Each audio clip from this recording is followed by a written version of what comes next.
Welcome to Man Does Tech, where I solve the problems you didn't even know you had. In this video, I will explain how to change your Lexus CT200H key battery. First, gather your tools. You'll need a small flathead screwdriver and a fresh CR1632 battery. Make sure you have a clean, well-lit area to work in. This simple task is quite straightforward and usually takes less than 5 minutes to complete, getting your key fob back in action quickly. Now, let's open the key fob.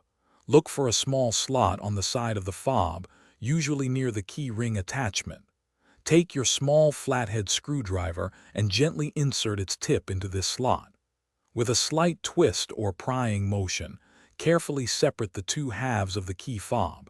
Be gentle to avoid damaging the plastic casing. Once the key fob is open, you'll see the old battery.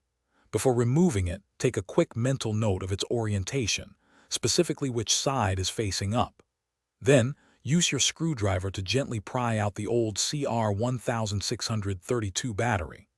Now, insert the new CR1632 battery, ensuring the positive side, usually marked with a plus sign, faces upwards, just like the old one. Finally, it's time to reassemble your key fob.